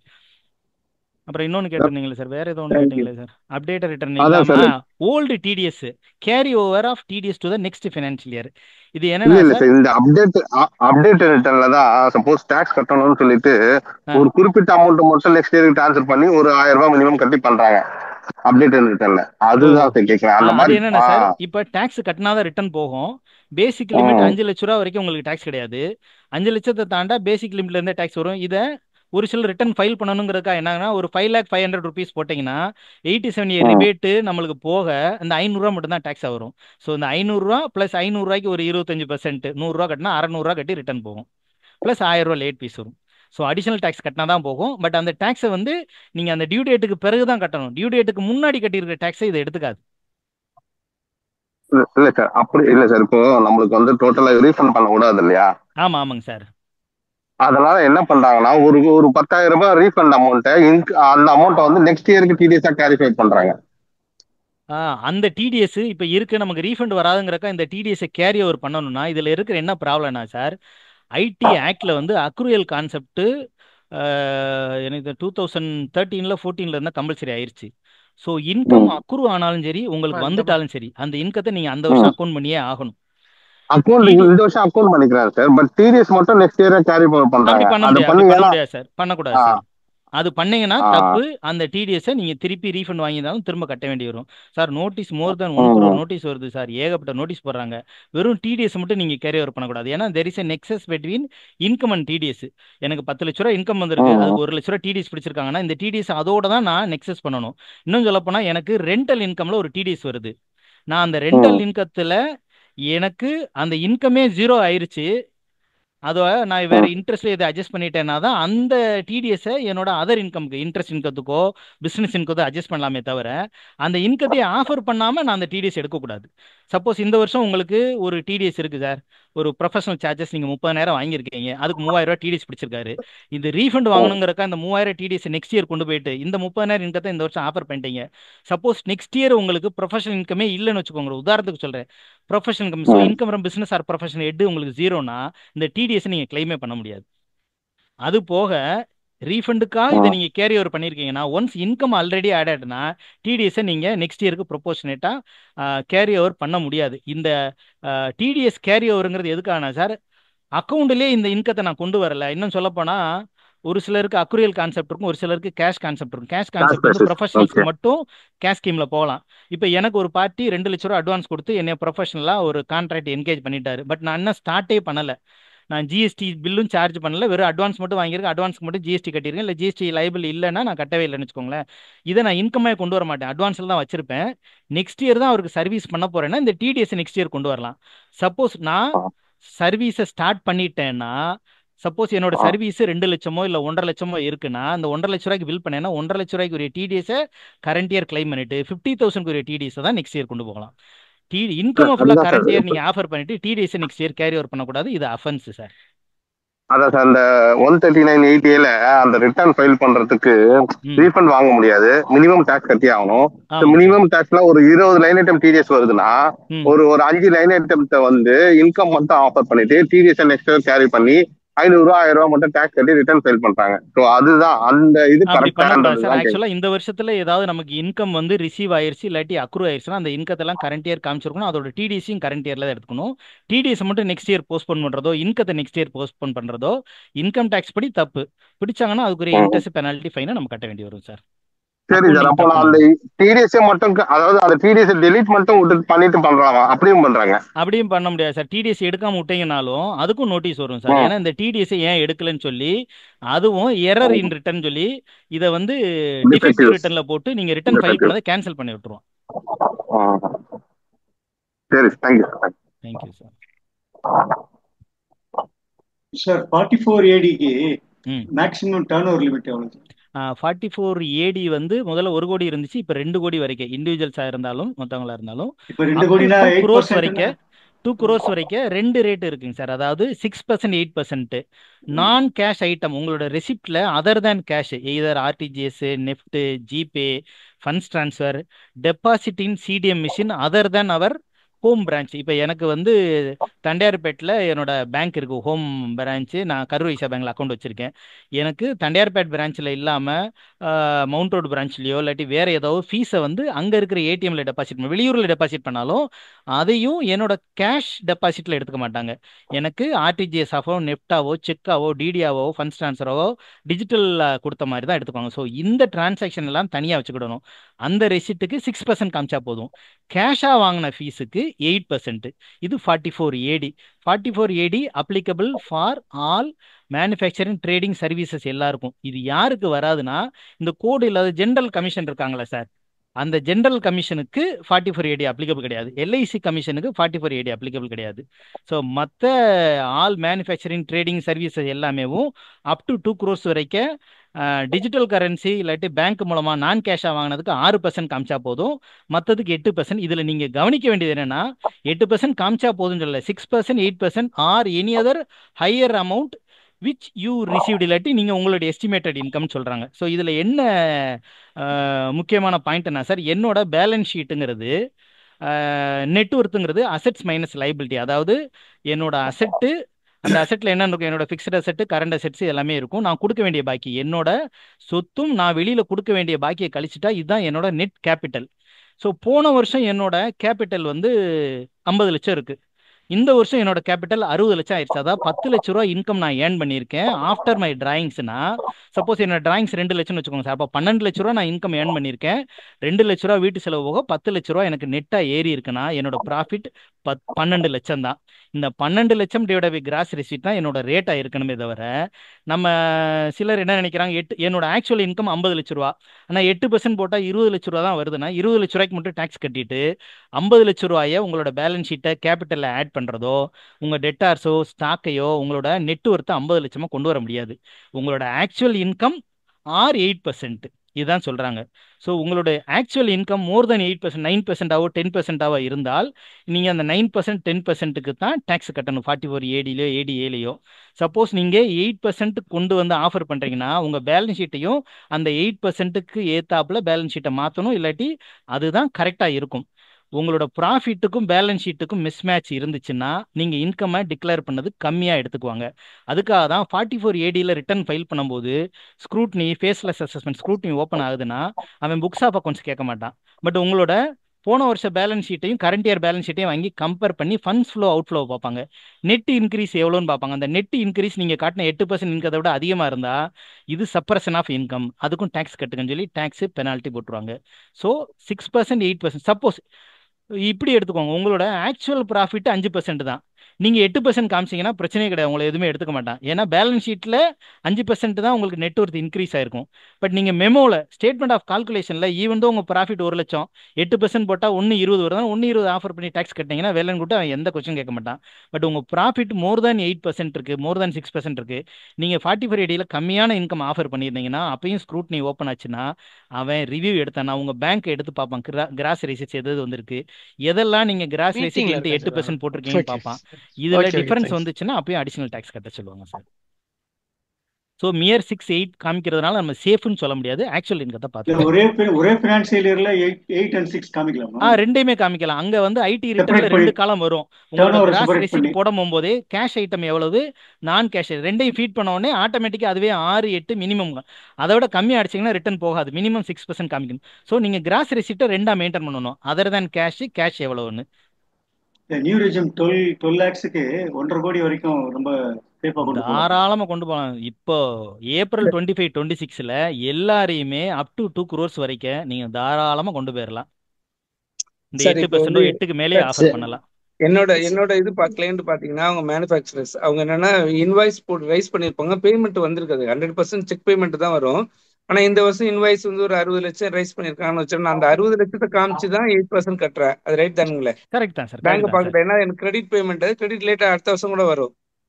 ஸோ நான் வந்து பேங்க் எடுக்கிறதுல ஆக்சுவல் இன்வாய்ஸ் ரைஸ் பண்ற டோட்டல் அமௌண்ட் அடுத்த வருஷம் பாத்தீங்கன்னா சப்போஸ் எல்லா பேமெண்ட்டும் உள்ளார வந்துருச்சுன்னா அது 60 கூட அதிகமாவே இருக்கும், பில்லிங்கோட அதிகமாவே இருக்கும். அதுக்கு எதுவும் கொஸ்டின் ரைஸ் பண்ண மாட்டாங்கல்ல? அந்த கிராஸ் ரெசிப்ட்ஸ்ங்கிறது அவங்க ரெசிப்ட்ஸ்னு சொல்றது நம்ம இன்வாய்ஸையும் சேர்த்து தான் சார் சொல்றாங்க. ஸோ அந்த கிராஸ் ரெசிப்ட்ஸ்க்குள்ள எது இதெல்லாம் வராதுன்னா நம்மளோட லோனு, அட்வான்ஸு, வேற இது அதுதான் வராது, வர பிசினஸ் ரெசிப்ட்ஸ் எல்லாமே வந்துடும் சார். ஸோ இன்வாய்ஸஸ்ல நீங்க 8%, 6%, நான் கேஷ்னா 6% தாராளமா டிக்ளேர் பண்ணலாம். பேலன்ஸ் ஷீட்ல வர்றதும் அந்த 6%ல மேட்ச் ஆகுதாங்கிறத செக் பண்ணிக்கணும் சார். இல்ல அது பாத்தீங்கன்னா கேஷ் பேமெண்ட், பர்ச்சேஸ் எல்லாம் கேஷா இருக்கும், சேல்ஸ் எல்லாம் த்ரூ பேங்கா இருக்கும். அதனால நாங்க 8% கட்டிடுறேன். Right sir, right sir. ஏன்னா இதுதான் ஆனா கரெக்ட் சார். ஏன்னா இன்வாய்ஸ் பர்ச்சேஸ்ல வந்துட்டு கேஷ் 8% இருக்கும்போது கட்டுறேன். நம்ம அந்த டிஜிட்டல் 100% வரைக்கும் போக முடியாது, அப் டு 10 ஆமா crores. ஸோ ஆட்டோமேட்டிக்கா நீங்க இந்த 8%ல, ஏன்னா இது வந்து கிராஸ் ரெசிப்ட் தான் 8%, பர்ச்சேஸ் இது கேட்கறது இல்ல. அதனால ஆமா தாராளம் நீங்க ஆஃபர் பண்ணி ரிட்டர்ன் ஃபைல் பண்ணிக்கலாம். நியூ ரிஜிம் இப்போ 12 லட்சங்கிறதுனால தாராளமாக கொண்டு போகலாம், டேக்ஸ் வராது. அப்புறம் இது வந்து இன்கம் ஃப்ரம் பிசினஸ்க்கு மட்டும்தான் சார். இந்த ஆமா 6% 8% ஹவுஸ் ப்ராப்பர்ட்டிக்கு, சேலரிக்கு, ரெசிடென்ட் அதுல இன்கம் வரும். அதுக்கெல்லாம் அது வராது. சரி, இதுக்கு மட்டும்தான் சார். ஒன்லி பிசினஸ் இருக்கு. Yes sir. தேங்க்ஸ். லெண்டிங் பிசினஸ்க்கு அப்ளிகபிளா சார்? லெண்டிங் பிசினஸ் லெட்டிங் வந்து உங்களோட மெயின் இல்ல, பிசினஸா இருக்கணும். லெண்டிங் சார், லெண்டிங் இன்ட்ரெஸ்ட் வட்டி வராது கொடுறது. சார். இது 4480ல இன்ட்ரெஸ்ட் வராது சார். அதே ஐஎஃப்ஓஎஸ்ல வரும். உங்க மெயின் பிசினஸே லெண்டிங்கா இருந்தாலும் அந்த பிசினஸ் கோடுக்கு 44ADA ஏடிஏ அப்ளிகபிள் கிடையாது. எப்படி கமிஷன் இன்கத்துக்கு அப்ளிகபிள் கிடையாது, லெண்டிங் பிசினஸ்க்கு அப்ளை கிடையாது, ஜெனரல் கமிஷனுக்கு எல்ஐசி கிடையாது, அது மாதிரி லெண்டிங்க்கும் கிடையாது சார். எங்கேயுமே அது சொல்லப்படலையே சார், அது லெண்டிங் ப்ராப்ளம் இல்லை இல்லைன்னு சார். சொல்லி. அவங்க சொல்லியிருக்கிறதே 44ADல எந்தெந்த கேட்டகரி எல்லாம் அப்ளிகபிள்னு லிஸ்ட் இருக்கு சார். ஆமா சார், அதுல லெண்டிங் பிசினஸ பத்தி சொல்லலையே. இல்லை சார். அப்போ நீங்கள் சொல்கிறீங்களா கமிஷன் பிஸ்னஸ் இருக்கு இல்லையா, ஆமா. கமிஷனுக்கு PN profit and loss account போட்டு தான் நீங்கள் டிக்ளேர் பண்ண மாதிரி 44AD அப்ளிகபிள் ஆகாது கமிஷனுக்கு. ஓகே. எல்ஐசி கமிஷனுக்கும் அப்ளிகபிள் ஆகாது. Letting of plant and machinery, நீங்கள் ஒரு மிஷினரி எடுத்து வாடகைக்கு விடுறீங்க, அதுதான் உங்கள் தொழில். ஏணி, டேபிள் சேரு, கல்யாண வீட்டுக்கு சாமியானா பந்தல் இதெல்லாம் வாடகைக்கு வரீங்களா சார், இந்த பிஸ்னஸும் கிடையாது. அவன் சொல்கிற அந்த ட்ரெடிஷ்னல் ட்ரேடிங் சர்வீசஸில் லிஸ்ட் ஆஃப் கோடு இருக்குது, அந்த கோடை போட்டு தான் நீங்கள் ரிட்டர்ன் ஃபைல் பண்ணுவீங்க. அதனால தான் நீங்கள் ஐடிஆர் ரிட்டர்ன் ஃபைல் பண்ணும்போது 44ADயில் போகும்போதே பிஸ்னஸ் கோடு போட சொல்லும். அந்த கோடுலேயே உங்களுக்கு இந்த லெண்டிங் பிஸ்னஸ் கோடெல்லாம் வராது.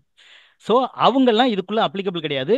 44ADக்குள்ள ஜென்ரல் ட்ரேடிங், ஹோல்சேல், ரீட்டைலு, அந்த ஜென்ரல் பிஸ்னஸ் மட்டும்தான். இந்த ஸ்பெஷல் பிஸ்னஸ் கிடையாது. ஸ்பெஷல் பிஸ்னஸில் இதெல்லாம் இந்த லெண்டிங் வராது, கமிஷன் இன்கம் வராது, letting of plant and machinery வராது, லெண்டிங் வராது, இன்ட்ரெஸ்ட்டுக்கு வாங்கி இன்ட்ரெஸ்ட் விடுறது வராது, வேற சில லைசன்ஸ் எல்லாம் கூட வராது சார். சார் வணக்கம் சார். சொல்லுங்கள் சார். சார் இப்போ அப்டேட் ரிட்டர்ன் சொல்லியிருந்தீங்க இல்லையா, அதில் நான் இப்போ லாஸ்ட் இயர் ஒன்று என்னன்னா 2 days முன்னாடி தான் பண்ணுவேன். அவங்க டிடிஎஸ் இருக்கு, அவருக்கு ஒரு 18,000 இருந்தது. ஓகே. ஆனால் என்னென்னா அந்த அப்டேட் ரிட்டர்ன் தான் ஃபைல் பண்ணனால அது டிடிஎஸ்னா டேக்ஸ் கட்டினா தான் இருந்ததுனால நான் டிடிஎஸ் டோட்டலாகவே 0 பண்ணிட்டு அந்த டேக்ஸ் 1000 ரூபா மட்டும் கட்டி ஃபைல் பண்ணியாச்சு. சரி, அது வந்து ஓகேவா இல்லை நம்ம அது ப்ராப்ளம் வருமாங்க சார் கேட்டேன். இது என்ன வரும்னா சார், இப்போ ஜிஎஸ்டியில் இருக்கிறதுனால உங்களுக்கு இப்படி சொன்னால் புரியும் சார். உங்களுக்கு வந்து இன்புட் இருக்கு, இந்த இன்புட்டை நீங்கள் எடுக்காம ரிவர்ஸ் பண்ணலாம். ஆமாம் ஐடியை சார். பொறுத்தளவு டிடிஎஸ் நீங்கள் எடுக்காம விட்டா ஃபர்னிஷிங் ஆஃப் ஃபால்ஸ் இன்ஃபர்மேஷன் அப்படின்னு கொண்டு போயிடுவான் சார். ஓ ஸோ சரி சரி அந்த சார். இன்ஃபர்மேஷன் படி உங்கள் ரிட்டனை வந்து என்ன பண்ணுவாங்கன்னா, ஏன் இந்த டிடிஎஸ்க்குரிய இன்கத்தை நீங்கள் கிளைம் பண்ணலைன்னு. இது எப்படி வரும்னா சார், எல்லாமே சிஸ்டமைஸ் பண்ணிட்டாங்க.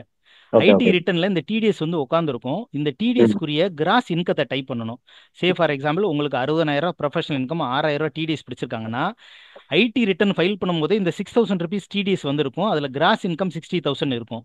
இதை நீங்கள் எங்கே ஆஃபர் பண்ணுறீங்கன்னு கடைசி காலம் இருக்கும்.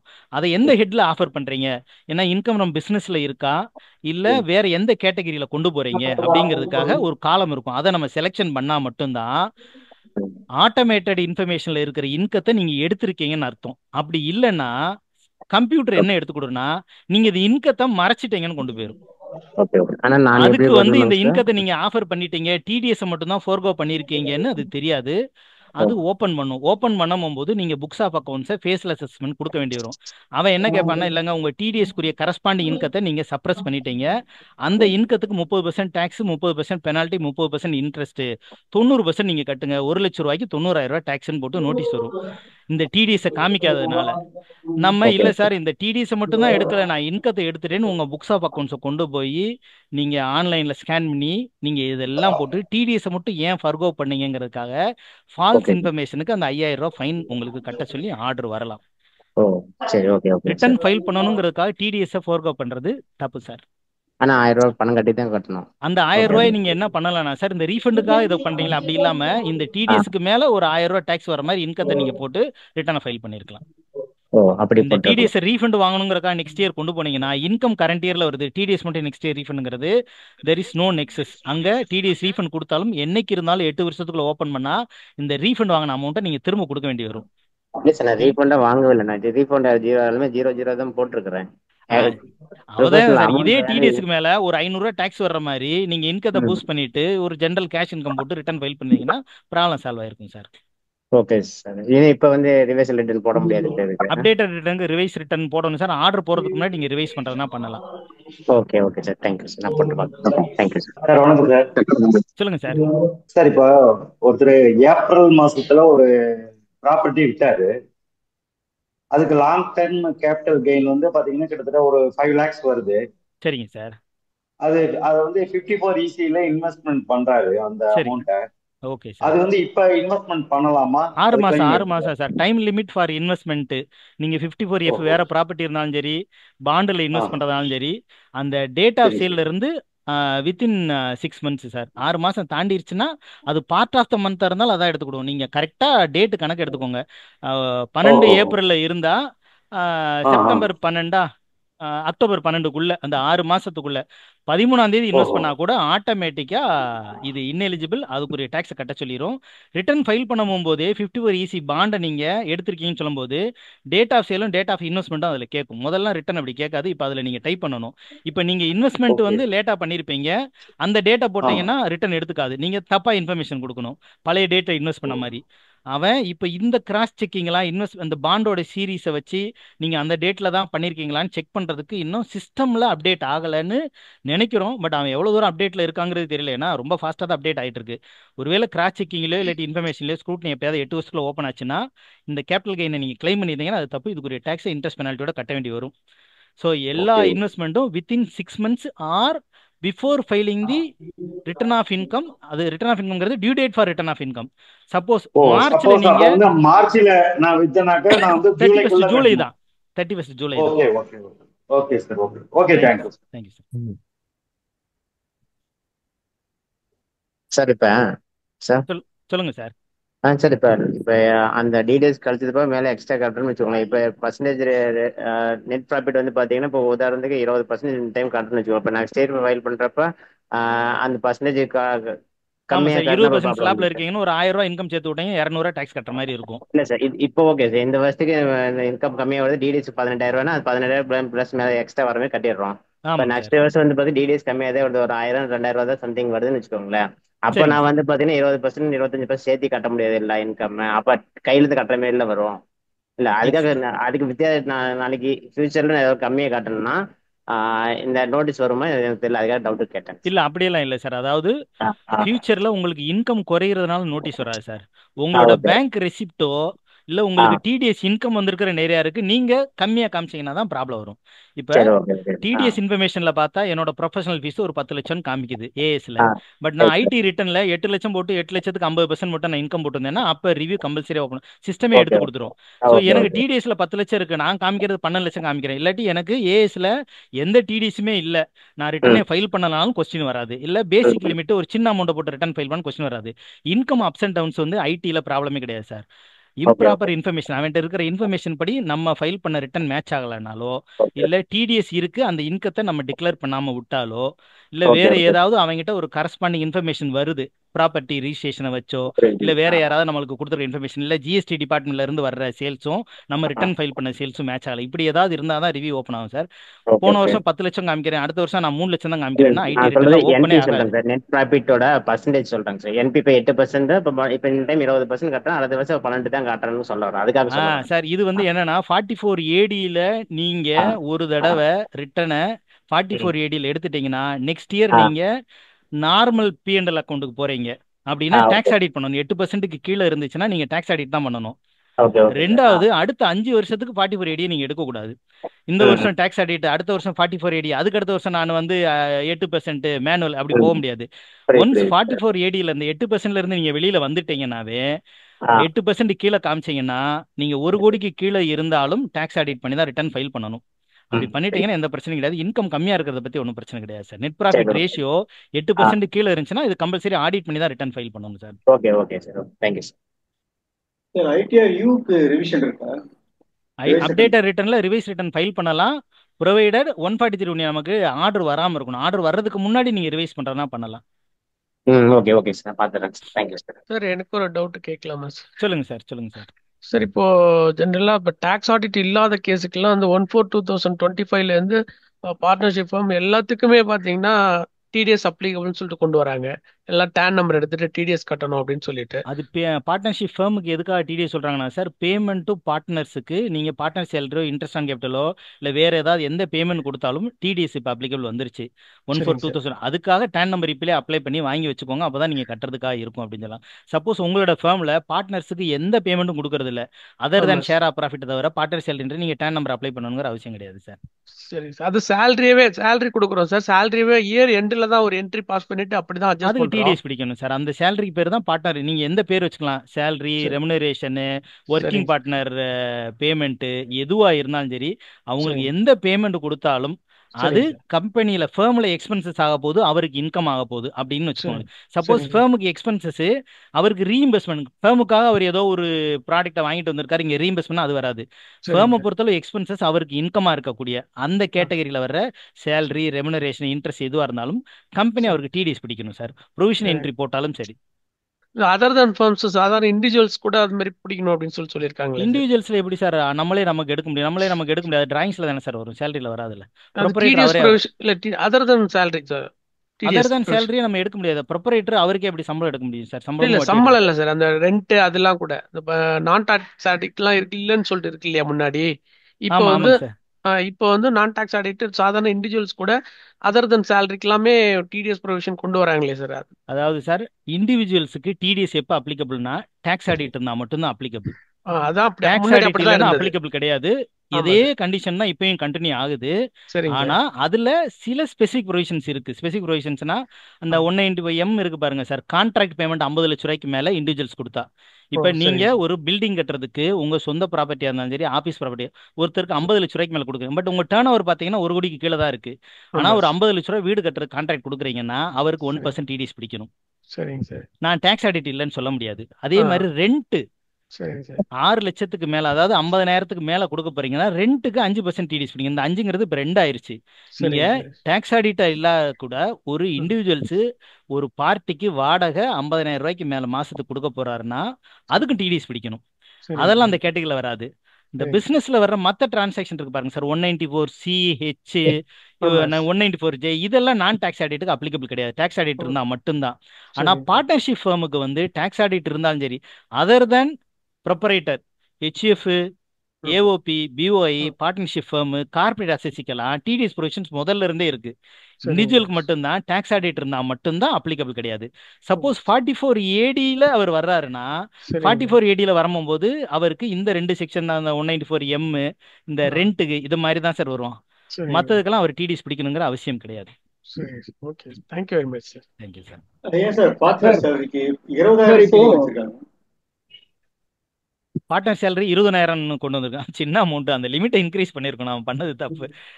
அது வருஷத்துக்கு 20,000. இது எதுக்காக கொண்டு வந்திருக்காங்கன்னா, நிறைய பார்ட்னர்ஷிப் ஃபர்ம் ரிட்டர்ன் ஃபைல் பண்றாங்க, ஆனா பார்ட்னர்ஸ் ஃபைல் பண்றது இல்லை.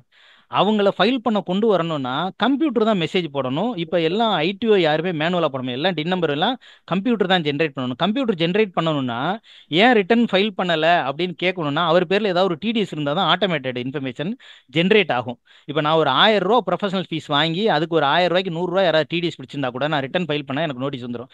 ஏன் ஃபைல் பண்ண? என்னோட டோட்டல் பேசிக் லிமிட் 2.5 லட்சம், நான் வெறும் 1000 ரூபா தாங்க பண்ணியிருக்கேன், நான் ரிட்டையர் ஆகிட்டேன், நான் ரிட்டர்ன் ஃபைல் பண்ணலைனாலும் நோட்டீஸ் வந்துகிட்டே இருக்கும். நான் நோட்டீஸுக்கு ரிப்ளை பண்ணலைன்னா டியூ டேட் முடிஞ்ச உடனே ஆட்டோமேட்டிக்காக, டியூ டேட்டுங்கிறது வந்து நோட்டீஸ் வந்து 1 இயருக்கு பிறகு ஸ்க்ரூட்னி ஓப்பன் பண்ணிடுவான். 142ல் நோட்டீஸ் போட்டு ஸ்க்ரூட்னியில் நான் என் பேங்க் ஸ்டேட்மெண்ட்டு மற்றதெல்லாம் கொடுத்து போன வருஷம் பேலன்ஸ் ஷீட் இந்த வருஷம் கொடுத்து, சார் வெறும் 1000 ரூபா தான், எனக்கு டிடிஎஸை நான் ஃபர்கோ பண்ணிட்டேன், நான் ரிட்டனே ஃபைல் பண்ண தேவையில்லை, எனக்கு பிலோ த லிமிட்னு கொடுத்து அவர் ஓகே பண்ணுற வரைக்கும் இந்த ப்ராசஸ் ஓடும். அது 1000 ரூபா ஒரு ஆள் பிடிச்சிருக்கானா எத்தனை பேர் டிடிஎஸ் பிடிச்சிருக்கான்னு தெரியாது. சிஸ்டம் வந்து ஆட்டோமேட்டிக்காக நோட்டீஸ். அதே மாதிரி பார்ட்னர்ஸ் நிறைய பேர் ஃபைல் பண்ண மாட்டாங்க. அந்த பார்ட்னர்ஸ் வந்து கம்பெனியில இருந்து அவங்க வாங்குற பார்ட்னர் சேலரி, இன்ட்ரெஸ்ட் ஆன் கேபிட்டலும் more than the basic limit ஒரு 4 லட்சம் 5 லட்சம் கூட வாங்கிட்டு நிறைய பேர் ஃபைல் பண்ணாமல் இருக்காங்க. இப்போ டிடிஎஸ் பிடிக்கிற ப்ரொவிஷன்ஸை போட்டுட்டோன்னா ஆட்டோமேட்டிக்காக என்ன ஆகும், நோட்டீஸ் வர ஆரம்பிச்சிடும். நோட்டீஸ் வரும்போது எனக்கு கூட முந்தா நாள் ஒரு கிளைண்ட் வந்தார் சார்.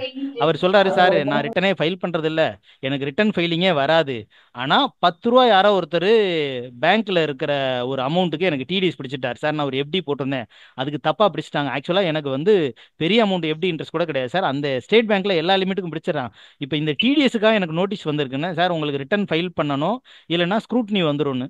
இது வரைக்கும் ரிட்டர்ன் ஃபைல் பண்ண தேவையில்லைன்னு சொன்னவர் உங்களுக்கு ரிட்டர்ன் ஃபைல் பண்ண தேவைப்படும் சார், நம்ம உங்களுக்கு சும்மா நாமக்கு வேசம் ரிட்டர்ன் ஃபைல் பண்ணிடுவோம், இந்த டிடிஸை கூட ரீஃபண்ட் வாங்கிடலாம் சார், உங்கள் டீட்டெயில்ஸை கொடுங்கன்னா அப்போ சொல்கிறாரு 8 ப்ராப்பர்ட்டி வருது, கேஷில் 8 லட்ச ரூபா ரெண்டல் வாங்குறேன், இது விட்டுருக்கேன் அது விட்டுருக்கேன். ஸோ எல்லாரும் ரிட்டர்ன் ஃபைல் பண்ண தேவையில்லைன்னு சொல்கிறாங்களே தவிர கேஷில் வாங்குறேன்னு சொல்கிறாங்க. அப்புறம் இந்த கேஷ் இன்கம் தானான்னு சொல்லி நம்மளுக்கு தெரியாமல் ஒரு பேங்க் அக்கௌண்ட் வச்சுருக்காங்க, அதில் நெஃப்டில் வருது. அப்புறம் சேலரி பாதியை வந்து பையனோட அக்கௌண்ட்டில் போட்டு வரேன்றாங்க. அந்த பையனுக்கு ஆல்ரெடி ஸ்க்ரூட்னி வந்திருக்கு. அவர் அப்பார்ட் ஃப்ரம் சேலரி இவரோட ரெண்டில் செக்கில் வரதெல்லாம் பையனோட அக்கௌண்ட் கொடுத்துறாரு. அவருக்கு எப்படி வந்திருக்குன்னா, உன்னோட சேலரியை விட உன்னோட பேங்க் கிரெடிட்ஸ் அதிகமாக இருக்குது, இதெல்லாம் என்னன்னு சொல்லி அவருக்கு ஸ்க்ரூட்னி ஓப்பன் ஆயிருக்கு. அவர் அங்கே டேக்ஸை கட்டிட்டாருன்னா இங்கே கட்ட தேவையில்லைன்னா டைட்டில் ஓனர் இவர் பேரில் தான் இருக்குது, அவர் டேக்ஸ் கட்ட முடியாது. இப்படி நிறைய லிட்டிகேஷன்ஸ் இருக்குது. இது ஸ்ட்ரீம்லைன் பண்ணுறதுக்காகவும் பார்ட்னர்ஸையும் ஐடி ரிட்டர்ன் ஃபைல் பண்ண வரதுக்காகவும் தான் இந்த டிடிஎஸ் ப்ரொவிஷன்ஸ் கொண்டு வந்திருக்காங்க. டிடிஎஸ் கான்செப்ட் டிரான்சாக்ஷன் எஸ்கேப் ஆகுது. ஆமாங்க சார், அதே தான் சார். சார் எனக்கு ஒரு டவுட் சார். இப்போ எல்லாம் கிரெடிட் சொல்றீங்க, இப்போ நம்ம கன்சல்டன்ட்லாம் பார்த்தீங்கன்னா அந்த டேக்ஸ் ஜிஎஸ்டி கட்டுற பேமெண்ட்லாம் வாங்கி நம்ம அக்கௌண்ட்ல இருந்து ஆன்லைன்ல ஜிஎஸ்டிக்கு பேமெண்ட் பண்றோம்.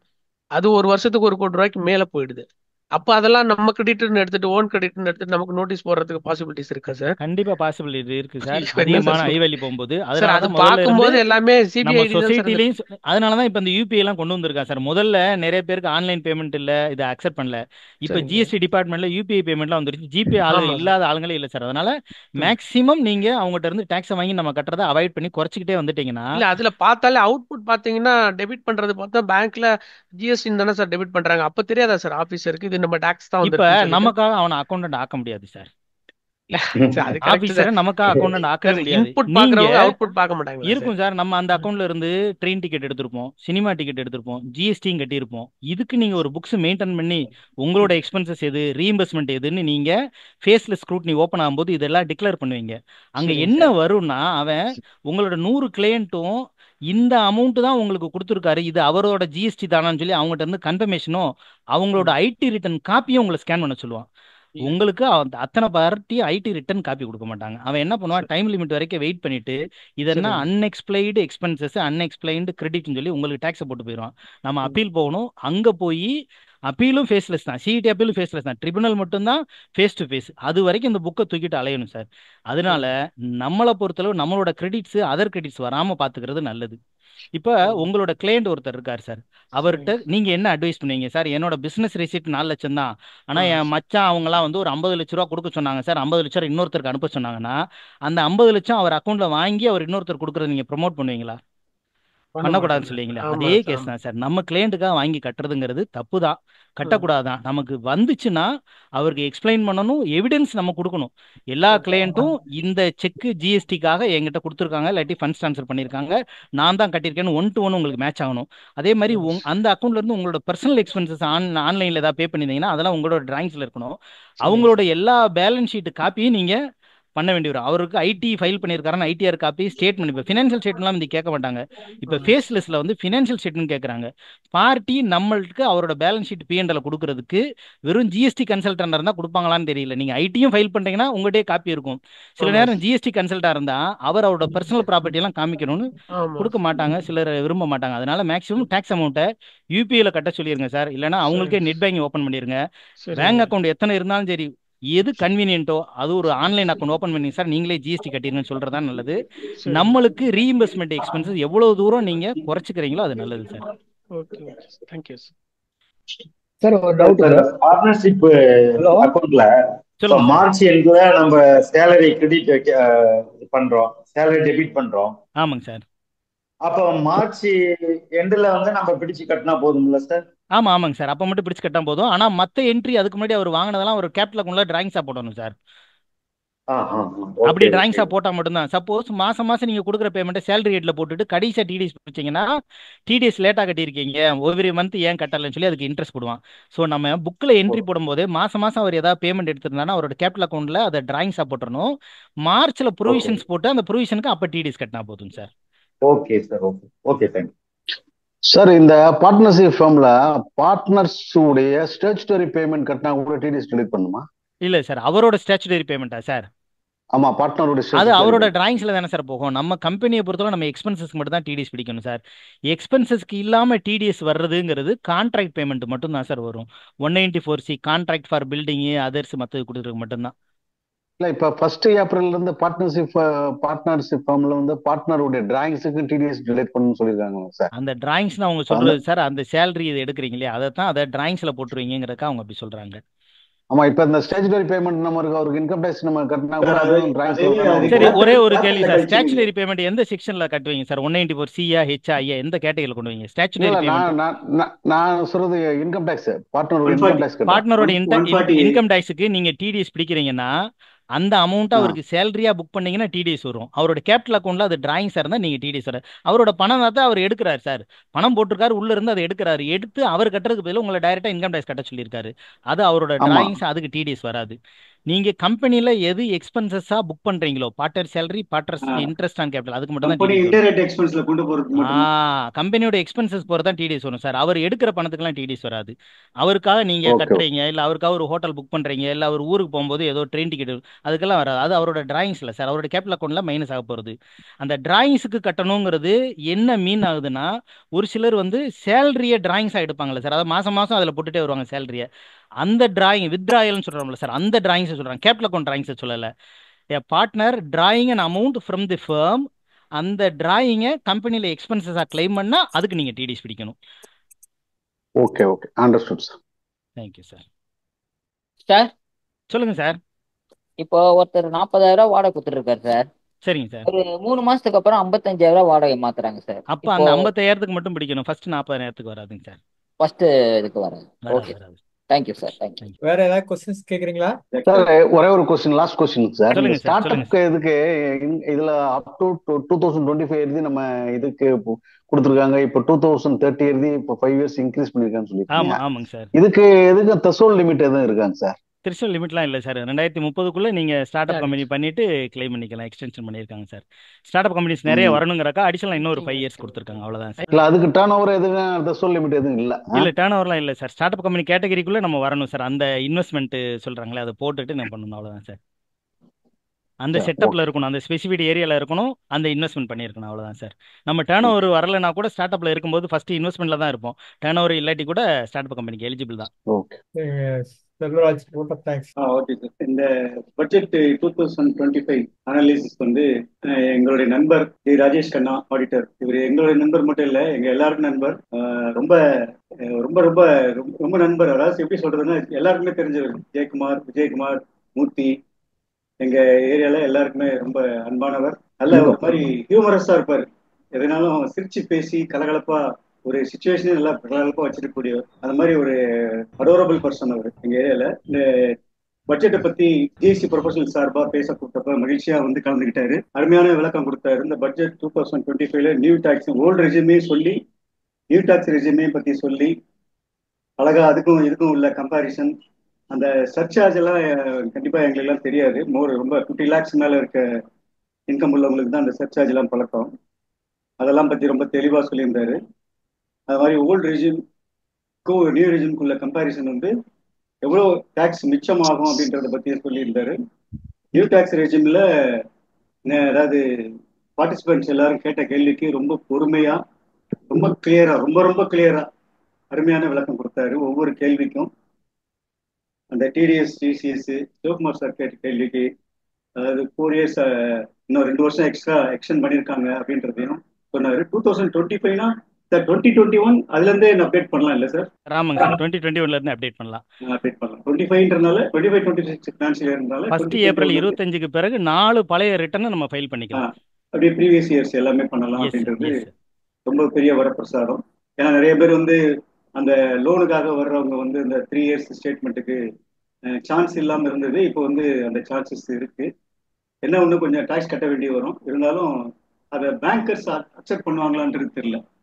இந்த மாதிரி ரொம்ப லேட் ரிட்டர்ன் அப்படின்றதுனால அந்த செக்ஷனோட இருக்கணும் சார். பிளேட்டட் அந்த 139 இல்லை எடுத்துக்கிறாங்க சார், பேங்க் லோனுக்கு எடுத்துக்கிறாங்க. ஏன்னா ஜென்யூன் இன்கத்தை காமிச்சாரும் அதுக்கு ஒரு டாக்ஸையும் கட்டிடுறோங்கிறனால ஆர்பிஐ பொறுத்தல மொத்தம் இது ஜென்யூன் இன்கமாக தான் எடுத்துக்கிறாங்க. இதுக்கு லோன்லாம் எடுத்துக்கிறாங்க சார். ஒன்லி திங் நம்மளுக்கு எக்ஸ்ட்ரா அமௌண்ட் லெவி வெளியில போகுது, அவ்வளோதான். அவ்வளோதான். 70% வரைக்கும் போகுது இல்லையா? 70% எக்ஸ்ட்ரா டாக்ஸ் கட்டணும். அதுவும் லோ டாக்ஸ் வித் இன்ட்ரெஸ்டோட கட்டணும். அருமையான விளக்கம். இந்த மாதிரி புதிய விஷயங்கள் நிறைய பட்ஜெட் 25ன்றது நம்ம மெம்போக்கா நம்ம தெரிஞ்சுக்கிட்டோம். பட் வந்து இவர் பேசினதுக்கு அப்புறம் பார்த்தீங்கன்னா புதிய விஷயங்கள் நமக்கு புரிஞ்சுது. ரொம்ப அருமையானது. இந்த பார்ட்டிசிபென்ட் அனைவருக்கும் மிக்க நன்றி. ஜேசி ப்ரொஃபஷனல் சொசைட்டி சார்பாக மிக்க நன்றியை தெரிவித்துக் கொள்கிறோம். The meeting is concluded. Thank you all. Thank you sir. Thank you sir. Thank you Rajesh Khanna sir. Thank you sir.